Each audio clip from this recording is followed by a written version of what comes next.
Dans le monde merveilleux de la consommation, on nous promettait toujours plus et toujours mieux. Cette époque-là est désormais révolue.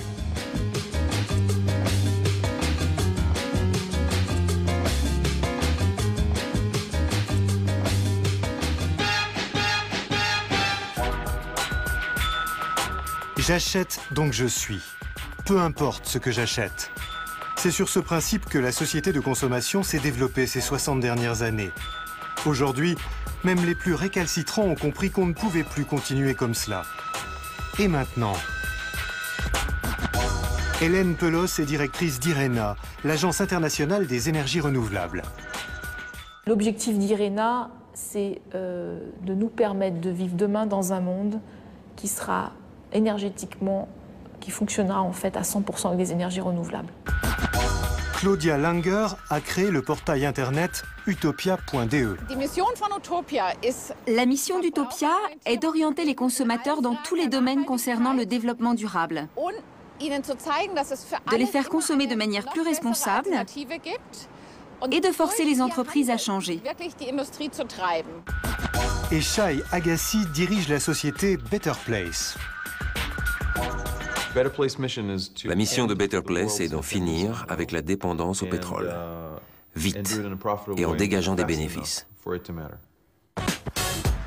Au Salon international de l'automobile de Francfort, les constructeurs exposent leur réponse à la crise mondiale. Luxe et grosse cylindrée. Tout est fait pour faire fantasmer. Certes, les consommations au kilomètre continuent de baisser, mais les voitures sont encore loin d'être propres. À quand un changement radical d'orientation? Le changement, Shai Agassi l'appelle de tous ses voeux.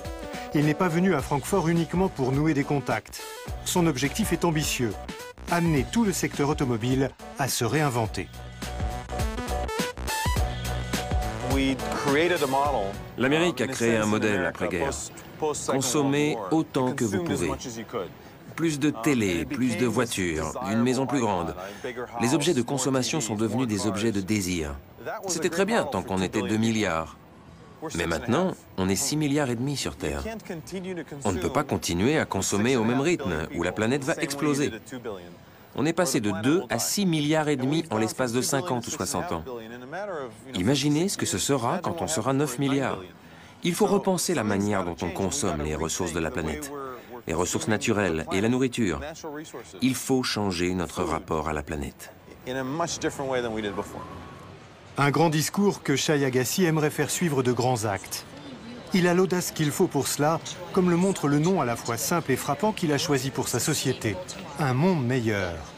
Et qu'importe que le secteur automobile lui ait été totalement étranger il y a 2 ans encore. Hello everybody, thank you for coming to what seems to be the smallest but most important booth in this room full of car makers as we're getting to the new future, the future of cars that go on something other than gasoline, other than oil. L'avenir de Shai Agassi, c'est l'électricité. D'après lui, les voitures électriques nous libéreront de la dépendance au pétrole tout en réduisant considérablement nos émissions de CO2. La cerise sur le gâteau, elles rouleront à l'énergie renouvelable. Better Place propose les véhicules et l'infrastructure, des bornes de recharge dans les parkings qui permettent de changer une batterie en quelques minutes seulement.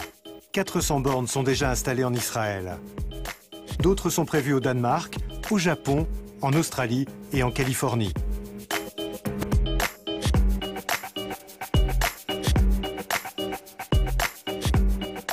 On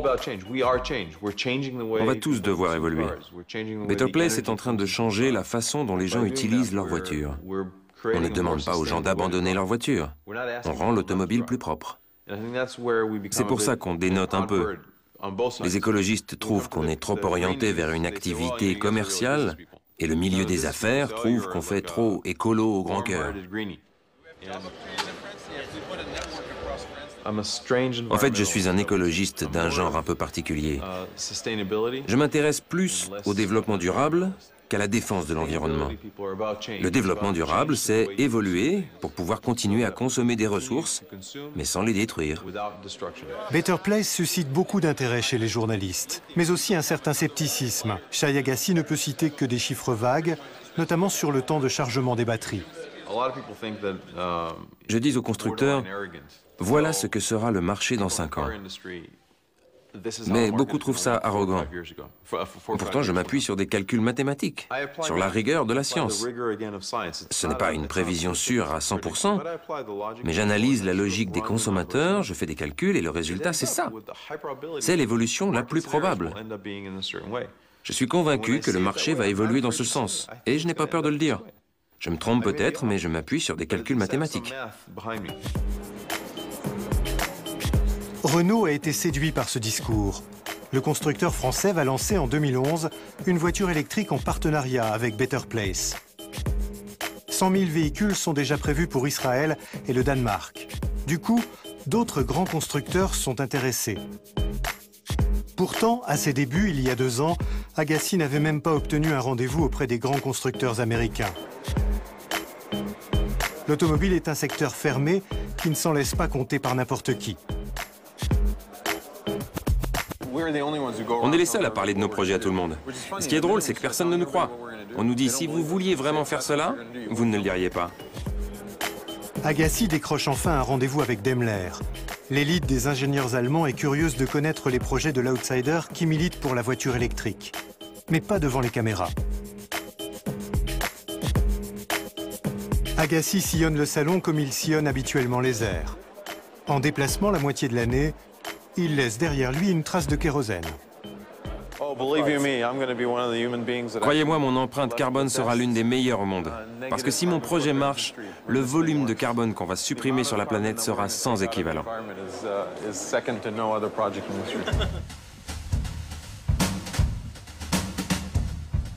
En revanche, rien ne compensera une vie de famille en pointillé. À 41 ans, Shai Agassi croise sa femme et ses 2 fils entre 2 avions. Il lui reste le téléphone à la fin de ses longues journées.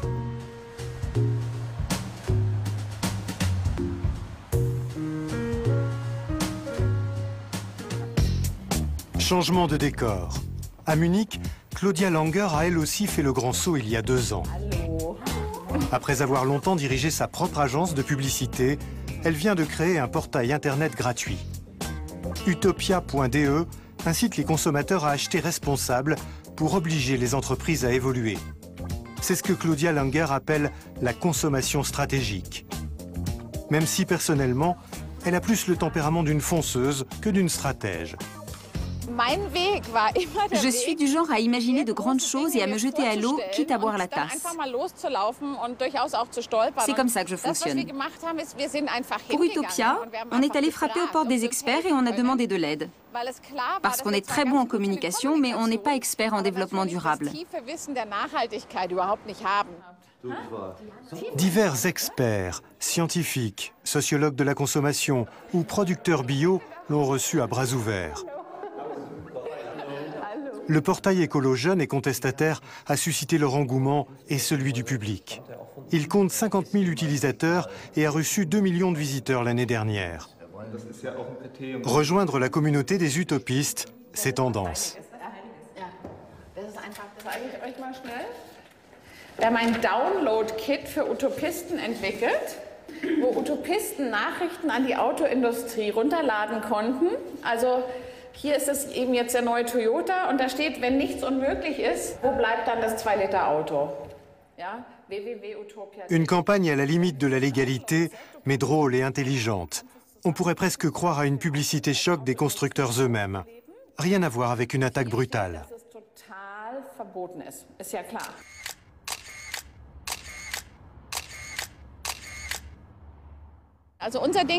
Notre but, c'est de faire avancer les choses, d'ouvrir le débat, d'exiger des avancées. On exige vraiment des changements de la part des industriels. Mais on fait tout ça sans leur taper dessus. C'est très important. Utopia a des sponsors tels que BP ou une grande société allemande de vente par correspondance. On pourrait s'en étonner, mais Claudia Langer voit à long terme. L'entreprise sociale, c'est un concept sacré pour moi. Les entreprises sont autant responsables des profits que du bien-être de la société dans son ensemble. Pour moi, le retour social sur investissement est 1000 fois plus important que le retour financier. Hélène Pelos s'est rendue à New York à l'occasion de la Semaine du climat. Elle dirige IRENA, l'Agence internationale des énergies renouvelables, qui a pour mission de conseiller tous les pays du monde en matière d'énergie renouvelable. IRENA est financée par ses États membres.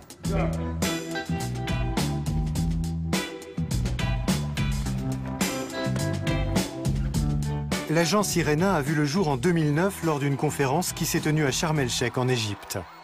Mais elle était dans les tiroirs depuis 20 ans. Il y a beaucoup de pays aujourd'hui, notamment en Afrique, qui voudraient développer les énergies renouvelables, mais qui n'y arrivent pas parce qu'ils ne savent même pas par où commencer, ils ne savent pas où est leur potentiel. IRENA va développer une base de données mondiale sur les potentiels, à laquelle chaque pays aura accès, un accès gratuit, et ça permettra justement de surmonter cet obstacle aujourd'hui qui est que l'expertise n'est pas partagée. Nice to meet you. Nice to meet you. And Wendy from the World Bank. Hi Wendy, how are you? Should we move ahead? Yes. Okay, let's go. Une délégation du royaume des Tonga, en Polynésie, vient solliciter l'aide d'IRENA. Le royaume souhaite passer à 50% d'énergie renouvelable d'ici 2012. But thank you very much. I know you're very, very busy this week, and if I can be so blunt and so rude as to say, I was expecting you to actually age after Sharm el-Sheikh, but you seem to have got younger.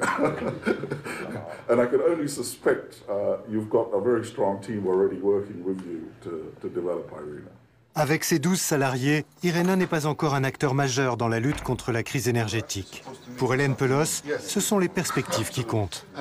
Moi, j'ai 3 enfants, donc pour moi, c'est important de savoir quel est le futur qu'on va leur laisser. Et puis, dernier élément peut-être personnel également, moi j'ai un mari qui est scientifique dans le domaine environnemental. Voilà, donc tout ça mis bout à bout m'a conduit à m'intéresser au projet IRENA.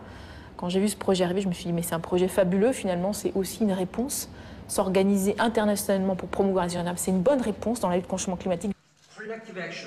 La conférence d'inauguration de la Semaine du climat.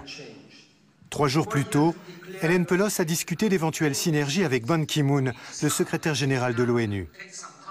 La Française est à l'aise dans l'arène politique. Énarque, ex-directrice adjointe du cabinet de Jean-Louis Borloo au ministère de l'écologie, elle a été détachée auprès d'Angela Merkel pour les questions énergétiques lors de la présidence allemande de l'Union européenne. À 39 ans seulement, la voilà désormais en première ligne, à la tête d'IRENA. Moi, je ne suis pas une révolutionnaire, je suis une révolutionnaire tranquille. Je ne crois pas au grand soir, mais je crois beaucoup plus aux négociations des petits matins et je crois à l'action et au pouvoir de conviction. Et je crois qu'il faut falloir faire bouger les lignes. Mais IRENA est là pour faire bouger les lignes et changer ses mentalités. Et moi, je crois qu'il y a aussi une génération qui est en train d'arriver et qui va d'un seul coup faire qu'on va complètement changer de camp. Je vous dis ça parce que quand je prends mon petit déjeuner avec mes enfants, ils sont capables de me dire quel est le contenu en CO2 du petit déjeuner, me dire qu'aujourd'hui, non, ils préfèrent manger une tartine parce que c'est mieux que les céréales. Et donc moi, je pense que quand cette génération-là va prendre le pouvoir, les choses vont se passer encore plus rapidement.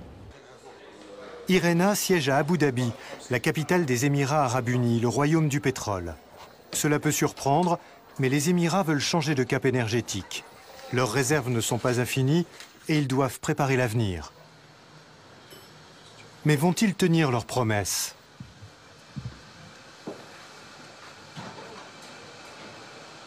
Hélène Pelos pensait avoir rendez-vous avec le ministre des Affaires extérieures des Émirats.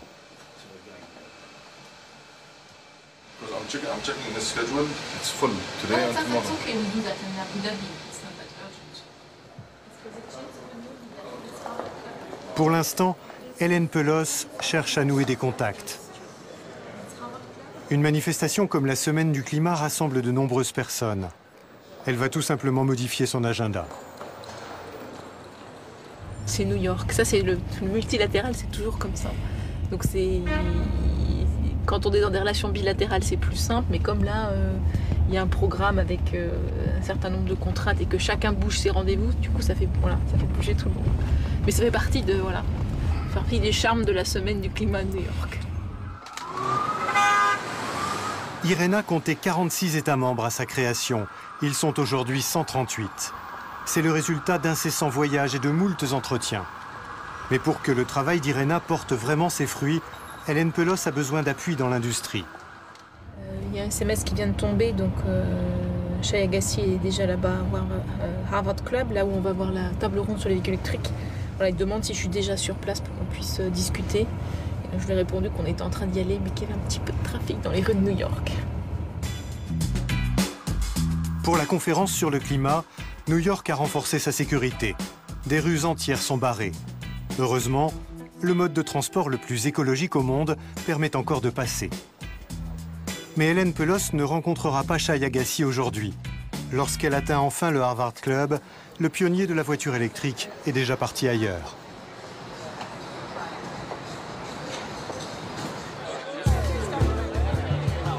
On l'a invité à présenter son projet devant une assemblée d'entreprises vertes. Ça ne se refuse pas. Rompu à l'exercice, il va exposer sa vision idyllique de la mobilité électrique qui ne s'arrête pas à l'automobile.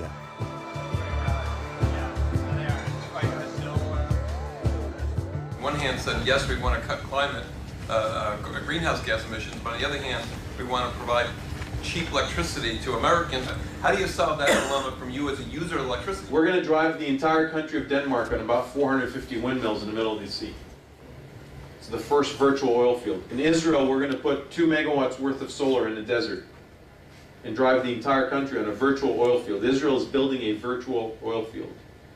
And what we do is we buy the clean electrons. We do something even crazier. We give it to the utilities in the middle of the day when they get the worst spikes and the worst peaks of demand.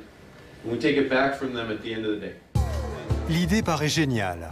Better Place veut utiliser les batteries de voitures pour stocker l'excédent d'énergie. Elles seront raccordées au réseau électrique et pourront renvoyer de l'électricité en cas de forte demande. Cela évitera de faire appel à des centrales électriques d'appoint utilisant des technologies polluantes.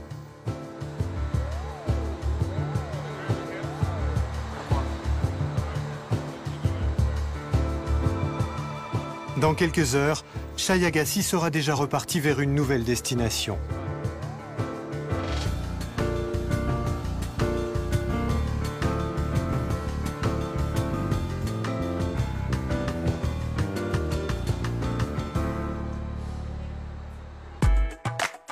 Le voici de retour chez lui, à Tel Aviv.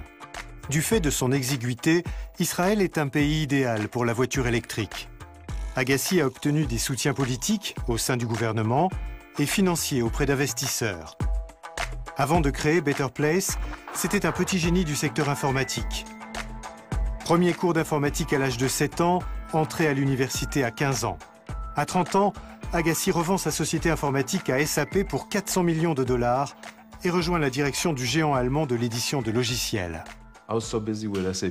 J'ai consacré énormément d'énergie à SAP.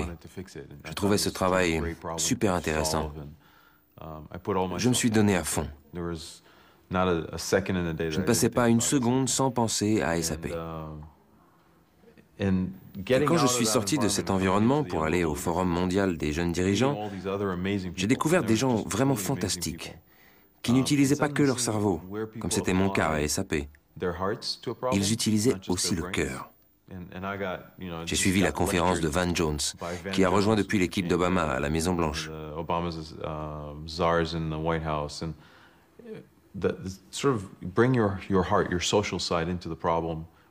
Il nous a appelés à consacrer notre énergie à des problèmes de société, à nous engager dans une cause qui nous dépasse.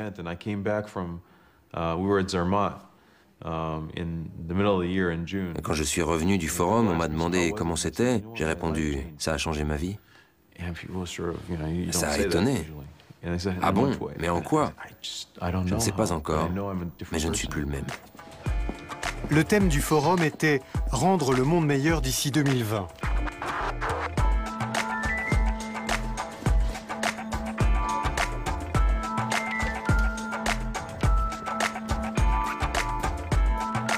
Shai Agassi a mis de côté ses algorithmes informatiques pour réfléchir aux problèmes et à la situation si particulière de son pays.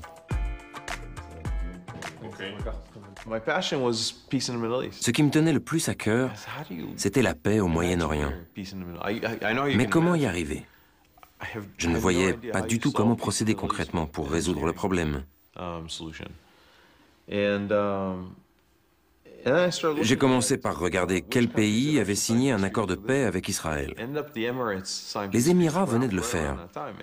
Or, leurs réserves de pétrole s'épuisent. Depuis plusieurs années, ils utilisent la manne financière du pétrole pour se diversifier. Ils se sont lancés dans l'aviation, les services financiers, le tourisme, les médias, un peu tout. Résultat, ils sont devenus un pays moderne. Et les pays modernes ne veulent pas la guerre. Donc ils signent des traités de paix. C'est une stratégie. Donc je me suis dit, si on peut envoyer comme message que les prix du pétrole vont chuter les 15 prochaines années au lieu de grimper, ça incitera les pays pétroliers à se diversifier. Vous n'avez qu'à ramasser l'argent de votre dernier gisement et vous payez ce que vous pouvez. La diversification mène à la modernisation, qui mène à la démocratisation, et finalement à la paix. Et là, je vois comment procéder. Le conflit israélo-palestinien peut-il être résolu de la sorte? Ce n'est pas une guerre pour le pétrole. Mais avec 7 projets en cours sur 4 continents, Better Place a indéniablement atteint une dimension mondiale.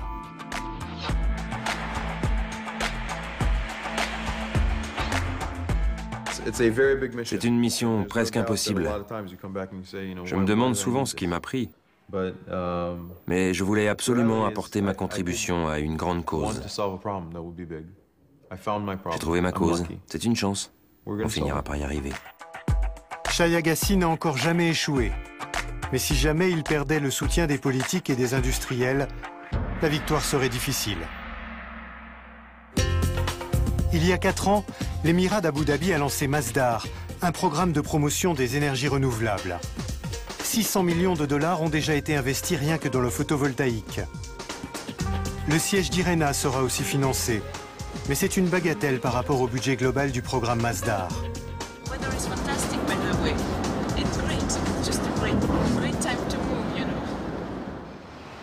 Hélène Pelos quitte Paris pour emménager ici avec son mari et leurs 3 enfants. Un nouveau départ.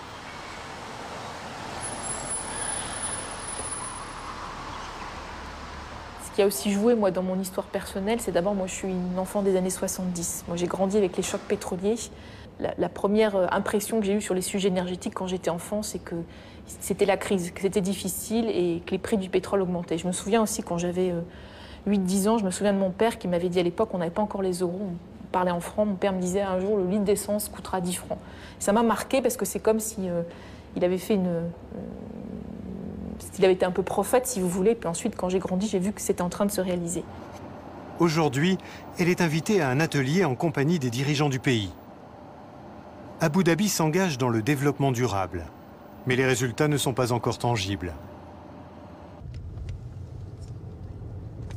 Je pense que c'est effectivement pas évident. Par exemple, j'ai regardé pour les pistes cyclables. Il y a simplement une piste cyclable le long de la Corniche, donc c'est compliqué de faire du vélo ici. J'ai demandé si on pouvait avoir une voiture électrique. Apparemment, ça aussi, c'est difficile. Oui, c'est vrai, je pense que c'est un challenge. Je pense qu'il y a toute une mutation à accomplir. Autre défi à relever pour Hélène Pelos, le système patriarcal des Émirats. Mais la Française ne se laisse pas faire. Les émirs voulaient installer IRENA en périphérie. Elle a obtenu un emplacement en centre-ville. Ses collaborateurs ne seront pas obligés de prendre la voiture. Ils pourront aller au bureau à pied. Hélène Pelos s'intéresse plus au fond qu'à la forme. Le sultan Ahmed Al-Jaber, patron du programme Masdar, tient à faire le discours d'accueil lors de la réception, et ça ne pose pas de problème. Le travail d'IRENA s'inscrit dans la durée, comme le prouve le discours de son hôte. On my recent trip to New York, I realized that today, more than ever, we are at a junction in time where climate change, renewable energy, and energy efficiency are the focus of every economy and every country in the world. L'année dernière, le budget d'IRENA s'élevait à 5 millions de dollars. C'est une goutte d'eau comparée aux 130 millions dont dispose le lobby des producteurs de gaz et de pétrole rien qu'aux États-Unis. Le combat est inégal. Oui, bien sûr, il y a des moments où c'est difficile, surtout au début, parce qu'au début, quand on a pris la décision à Sharm el-Sheikh, j'étais la seule qui représentait IRENA. Que peut faire une personne seule? Aujourd'hui, dans le monde, pas grand-chose. On vit dans une société complexe. Donc l'important, c'est de bâtir une équipe. Donc là, les gens sont en train de venir à bord d'IRENA. Tous les jours, je reçois des CV. Chaque fois que je me déplace, que je vais à un endroit, quand je rentre, quand je reprends l'avion le soir, je regarde mon BlackBerry, j'ai des gens que j'ai rencontrés qui me disent finalement, moi, je veux venir travailler pour IRENA. L'avenir est encourageant. L'agence devrait embaucher une vingtaine de personnes cette année. Et en 2013, elle emménagera à Masdar City, la cité zéro carbone qu'Abu Dhabi est en train de construire.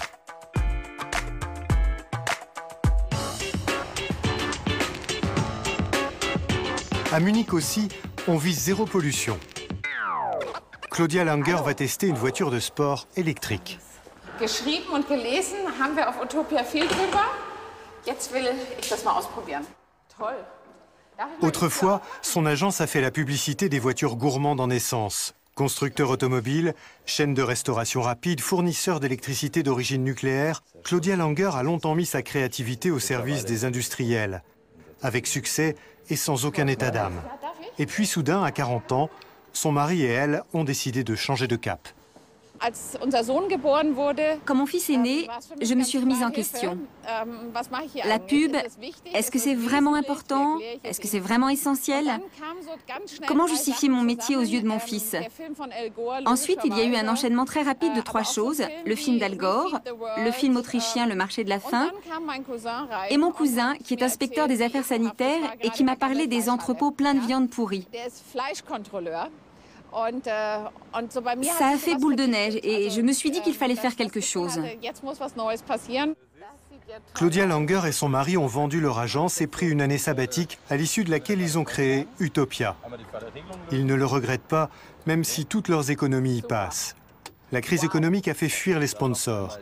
Rares sont les entreprises qui se préoccupent de l'avenir en période de tourmente. Pour Claudia, le petit bolide électrique à 100 000 € restera de toute manière une utopie. Der Wagen ist fahrbereit. Das heißt, der Wagen ist jetzt auch an. Ist er an? Ja. Aber ich höre nichts. Hört man wirklich nichts?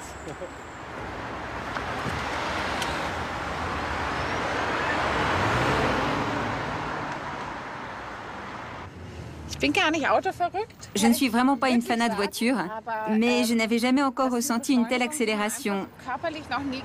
Et je reconnais que c'est drôle.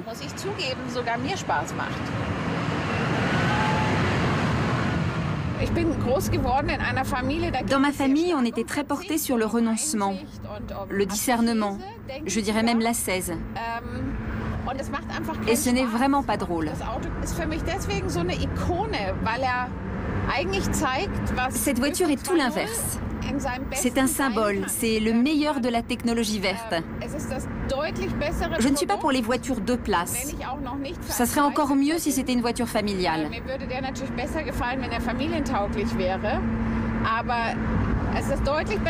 Mais c'est un produit de luxe, un produit plaisir. Les gens sont fiers de la conduire. C'est une voiture pour frimer, mais en même temps, c'est bon pour l'environnement.